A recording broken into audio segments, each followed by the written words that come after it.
The court is not suggesting that the rape, as heinous as it was more egregious than the murder.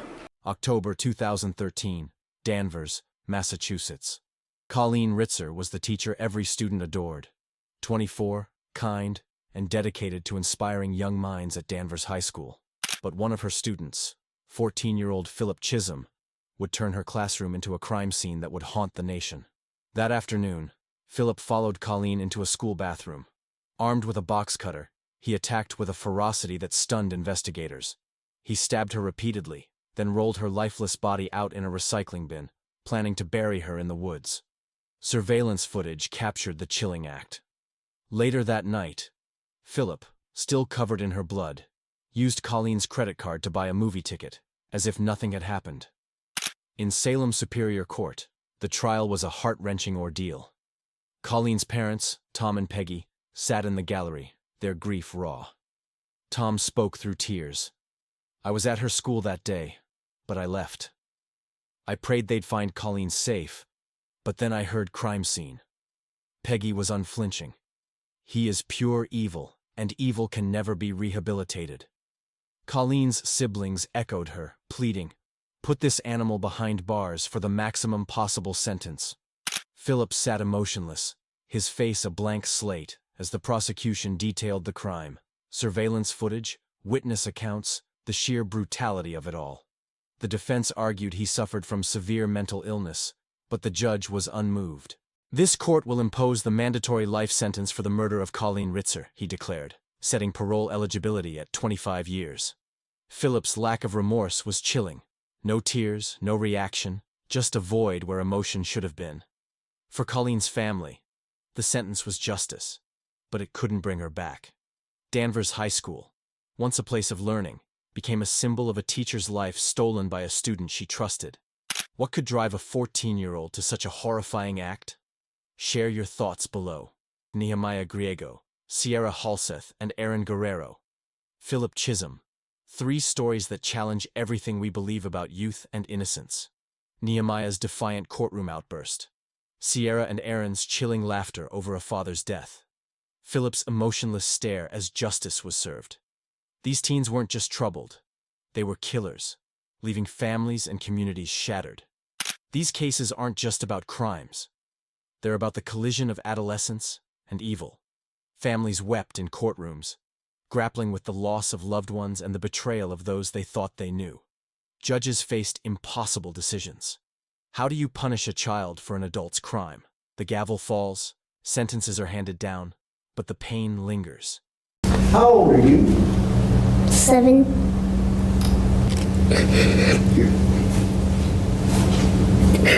Bang! The gavel crashes down, but it can't silence the anguish. Imagine a courtroom where grief and rage collide. Families weeping, deputies scrambling, and teenagers barely old enough to vote, standing trial for crimes that defy comprehension. These aren't stories of petty theft or schoolyard fights. These are tales of murder, betrayal, and unimaginable violence committed by kids who look like they belong in a classroom, not a prison. Today, we're diving into 3 chilling cases: Nehemiah Griego, Sierra Halseth, and Aaron Guerrero, and Philip Chisholm, where youth turned deadly and courtrooms became stages for heartbreak and chaos.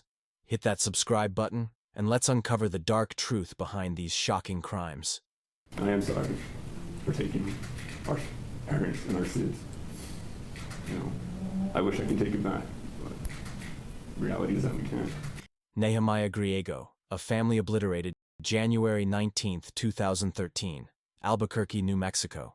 Most 15-year-olds spend their nights texting friends or sneaking extra screen time.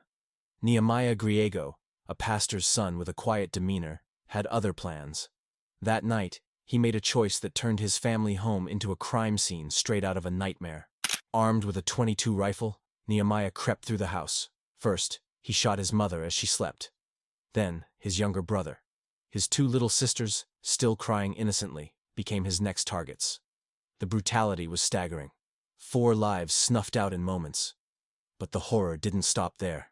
When his father returned home, Nehemiah grabbed an AR-15 semi-automatic rifle and fired multiple times, ending his father's life. 5 deaths. One night. One teenager. After the massacre, Nehemiah drove to a church, 2 rifles hidden in the van. He told his girlfriend his family had died in an accident, his voice eerily steady. But a pastor and a retired homicide detective sensed something was wrong. They called 911, and Nehemiah's story unraveled. In custody, he confessed to suicidal and homicidal thoughts, revealing a chilling plan to kill more and engage in a gun battle with police. October 2015. The courtroom is tense, packed with relatives struggling to process their loss. Nehemiah, still a boy in appearance, stands before the judge. As a minor at the time of the crime, he was initially set for family court, but an appeal changed his fate. He'd be tried as an adult. He pleaded guilty to 2 counts of second-degree murder and 3 counts of child abuse resulting in death. The sentence? 3 concurrent life terms, with a minimum of 30 years before parole eligibility. But it was Nehemiah's courtroom behavior that stunned everyone. As the charges were read, he erupted. "They're gonna see you, man," he shouted, his voice laced with defiance. Spectators froze as deputies rushed to restrain him. The outburst was a chilling glimpse into a mind that seemed to revel in the chaos he'd caused. For the family in the gallery, it was a final blow. Their son, their brother, was gone, replaced by a stranger who'd erased their world. What drove Nehemiah to this? Court records point to a troubled psyche, a boy grappling with dark impulses. But no explanation could mend the hearts of a community left asking, how does a 15-year-old become a mass murderer? I don't know what to say. Welcome back to our YouTube channel. Day 3 after murdering somebody. Whoa! Don't put that on the camera. It was worth it. And we have Sierra Halseth and Aaron Guerrero. April 2021. Sierra Halseth and Aaron Guerrero were teenagers in love, 16 and 18, caught up in a whirlwind of passion and rebellion. But their story isn't a romantic tale. It's a descent into horror that left a father dead and a nation reeling. On April 9th, Daniel Halseth, Sierra's 45-year-old father, was found in his garage, burnt, stabbed over 70 times, and mutilated with a chainsaw and circular saw. Prosecutors say Sierra and Aaron planned the murder with cold precision, possibly sparked by Daniel's disapproval of their relationship. But what happened next is what makes this case unforgettable. A video surfaced, recorded by the teens themselves. "Welcome back to our YouTube channel," Sierra said, smirking. "Day 3 after murdering somebody." Aaron chuckled, adding, "It was worth it." The casual tone, the laughter, it was as if they were joking about a prank, not a father's brutal death. That video played in court, and the silence that followed was deafening. October 20th, 2022. The courtroom crackles with emotion. Sierra read a letter, alleging her father had sexually abused and harassed her, describing him as a drug addict and alcoholic. Her attorney admitted not all claims could be verified, but argued there had to be a reason for such a horrific act. Aaron offered a quiet apology. "I ask for forgiveness. I hope it brings you a little peace." But Daniel's family was unforgiving. "Where did the evil come from?" one relative demanded. "You murdered your own father," another shouted. "I wish she had received the death penalty." Sierra's grandmother, torn between grief for her son and horror at her granddaughter, declared, "She's not my granddaughter." Judge Tiara Jones delivered the verdict. Life in prison for both, with parole possible after 22 years, plus $5,000 in restitution. As the gavel fell, the courtroom erupted, deputies struggling to contain the family's rage. Sierra and Aaron, once bound by love, were now bound by a shared fate behind bars. Their deadly pact had cost a father his life, and a family their peace. Have you ever seen a case this chilling? Hit that like button if this story shocked you, and let's keep going. For the victims, their families, and a society left questioning what went wrong. As the courtroom doors close on these cases, the questions remain. What turns a teenager into a killer? Is it trauma, rage, or something darker we may never understand? Nehemiah, Sierra, Aaron, and Philip remind us that evil doesn't always come from the shadows. It can hide in the faces of those we least expect. These stories aren't just headlines. They're warnings, forcing us to confront the complexities of youth, justice, and human nature. Do you remember loading the gun? Do you remember pointing the gun? I remember looking out and seeing like commando types sneaking up on the house and stuff, and I don't remember actually going in and getting the rifle and loading it up, but I remember. I didn't, just be clear, I didn't kill anyone. Okay. I stabbed someone. Who did you stab? My younger brother, Christopher. Christopher. How old's Christopher? 9, I think. What'd you stab him with? My knife. What's your knife look like? It's green, kind of like camouflage on it. It begins with the kind of silence that doesn't feel natural. Not the calm silence of peace, but the heavy, suffocating silence that comes after tragedy. Imagine a courtroom packed with people, the air thick with anticipation, fear, and a lingering sense of disbelief. In front of everyone, sitting in plain view, are not hardened criminals with weathered faces or long rap sheets. No, these are children, teenagers, boys and girls barely out of middle school. Yet the weight of what they've done makes them look decades older, or perhaps centuries darker. These aren't just troubled kids. They are names that would echo across America for years. Names that forced communities, parents, and the justice system to face one haunting question. How could children so young be capable of such violence? Tonight, we're peeling back the layers on 3 chilling stories: the Bever Brothers, Michael Hernandez and Brenda Spencer. 3 different cases spanning different decades, but all bound by the same unsettling truth, that some of the most disturbing crimes in America weren't carried out by adults, but by teenagers. The story of Michael Hernandez begins in a way that feels all too familiar: an ordinary school day. Michael was just 14 years old, a freshman at Southwood Middle School in Miami. He was quiet, polite to teachers, and on the surface seemed like any other student. But beneath that mask, something far darker was brewing. Michael wasn't just another kid. He was keeping a journal, and in it he wrote about fantasies of killing. He even made lists, step-by-step plans, names of targets, and cold notes about how he wanted to carry out the murders. On February 3, 2004, Michael's fantasy became reality. He convinced his best friend Jaime Guff to follow him into a school bathroom. Once inside, Michael launched a calculated attack. With chilling precision, he stabbed Jaime over 40 times. By the time it was over, Jaime lay lifeless on the cold tile floor of a middle school bathroom, a crime so shocking that it sent waves of fear through parents across the nation. When Michael was arrested, the horror only deepened. Police found his journal. In it, not only had he outlined the attack on Jaime, but he had also planned to kill other classmates and even his sister. To him, murder wasn't an accident. It wasn't a moment of anger. It was a project, a desire, a calling in court. Michael's demeanor was unnerving. There were no tears, no apologies, no signs of regret. Prosecutors argued that he fit the definition of a psychopath, someone completely devoid of empathy or remorse. During the trial, the parents of Jaime sat just feet away from the boy who had killed their son. And in one of the most chilling courtroom exchanges, Michael's own writings were read aloud, cold, detached, and methodical. They painted the picture of a child who saw life as nothing more than a game. The judge, recognizing the sheer brutality and premeditation of the crime, sentenced Michael Hernandez to life in prison without parole. His young age couldn't outweigh the horror of what he had done.